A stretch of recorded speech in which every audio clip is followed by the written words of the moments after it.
Oh, hi, dear ones. Welcome back to the video podcast. So happy to see you today. I want to record this short training to invite you to a training. We're going to talk about difficult people today. So, we are approaching holidays. So, I think a lot of us are thinking about gatherings that we're going to be having. And I've been coaching a lot of my clients actually recently on this. Several of them have expressed like some dread heading into the holidays. Several of them already feel disappointed, like they already know that what they had hoped would happen for the holidays isn't going to happen, and so they're already having some disappointment.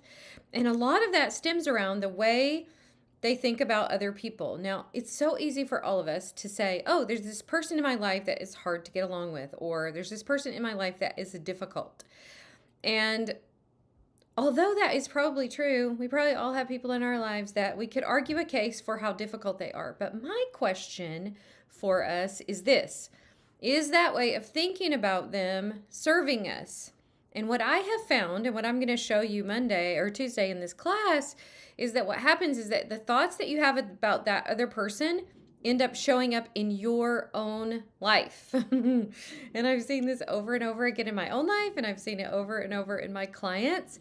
And so I'm going to share with you a little bit today about how you can think about it. But what I want to give you are 3 different skills or strategies, 3 different ways of thinking about it that will give you so much more power over how you experience your life, how you experience your relationship with this person. And I think the first thing a lot of us want to do is just put up boundaries, and we just decide, well, I'm just not going to be around that person. But I kind of think like that's a little bit, I mean, sometimes maybe you need to do that, and only you know for yourself in what relationships you might need to do that.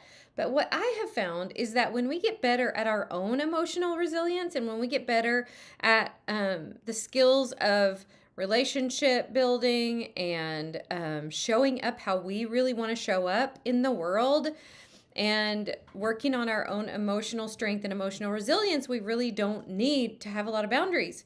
It makes it so much easier for us to be around anybody in any situation because we know how to manage us.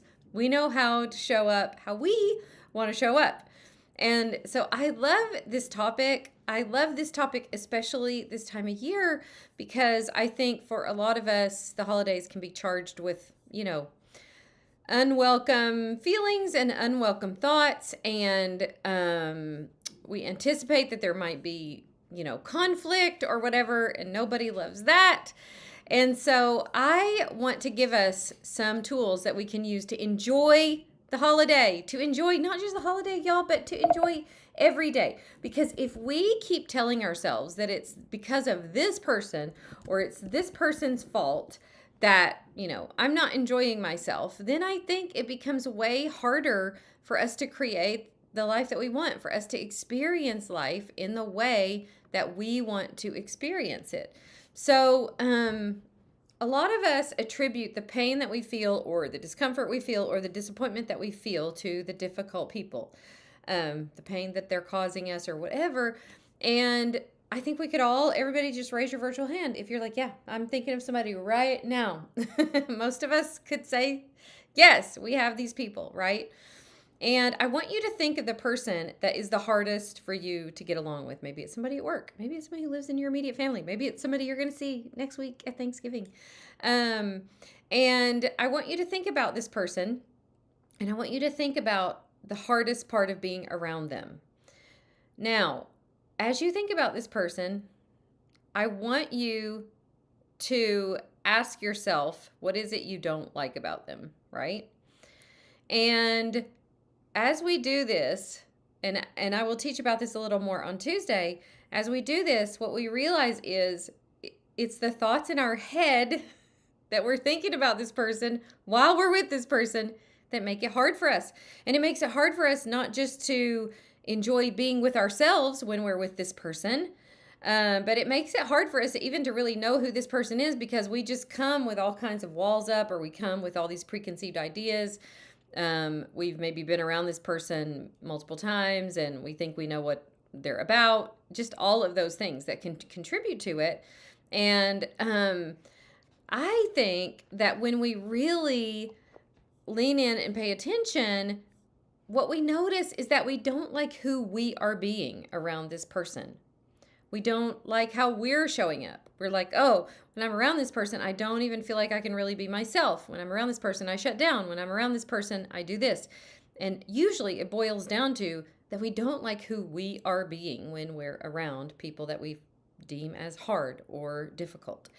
And I have done this work for several people in my life, and I can tell you that is some of the most valuable work you can do is to really think through this and to really decide, is this how I want to think about this person? Is thinking about this person in this way serving me? Am I the one feeling bad all the time? Am I the one feeling disappointed or frustrated or angry? Because me thinking this person is difficult isn't affecting them. And so then I'm the one that gets stuck with these emotions that my body makes that I don't like. And so we don't like the thoughts that we're thinking when we're with this person. We don't like the emotions that we're having. So one of our answers is just to, well, I just won't be around this person. Obviously, sometimes that's not even possible. And even if it is possible, most of the time, I don't even think that's what we really want. So what I want to give us are just some tools that can help us to figure out how to be who we want to be, no matter the circumstance, no matter who else is around. And, relationships can be hard to navigate, but we make them much harder by these stories that we hold on to, that we tell ourselves about other people. Again, the stories, you can have lots of evidence for how the story is true, but my question is the story that you're telling about this person helping you, serving you, helping you show up the way you want to show up? Most of the time, what we really want is we really want connection with other people, and we really want to show up in a way that makes us proud of who we are being in the world. And we can use other people to say, well, it's her fault that I didn't do that, or it's his fault that I didn't do that. But the truth of the matter is, no matter what anybody else does or says or how they show up, we are always in charge of how we decide to be and show up and how we decide to respond. And so, as you're thinking about the person that you might find it hard to be around next week, one of the ways, and we're going to talk about 3 ways next week, but one of the ways that really, really helps me is to get to a place of curiosity. To get to a place where I'm in less judgment about the person and I'm just in more curiosity about them. And I maybe loosen my grip a little bit on the story I have about this person, and I think about, wonder what this person was like when they're young. Wonder what this person was like when they got married. Wonder what this person was like in school. Wonder what it's like to live in their head. Like, wonder what's going through their mind. So curiosity really helps, because we as humans are kind of strange. All of us, right? We all have our weird quirks and personalities. And sometimes I think curiosity and a little bit of humor goes a long way. Like, sometimes I just think to myself, man, people are just fascinating. Like, this is so curious how people are, right? And even that is worlds better in the way it feels in my body than to just be tightened up inside and feel irritated already and have this story about how this person is going to be so hard to be around. I just try to loosen my grip on the story, ask myself, where can I get curious about this person? Maybe there's, in some way, I have something in common with this person. Of course I do, because we're all humans, right?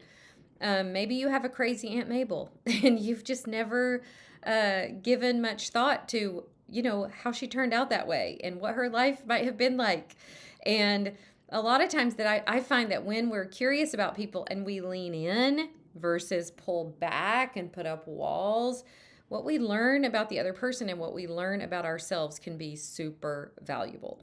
So the first tip is curiosity, learning how to be curious. We're going to cover the next 2 next Tuesday. I'm teaching a class called How to Deal with Difficult People. It's on Tuesday, the Tuesday before Thanksgiving. If you sign up for it, you can actually get the replay. So even if you can't make it at that time, come and join us. But if you go to ediewadsworthcoaching.com/people, notice I didn't say difficult.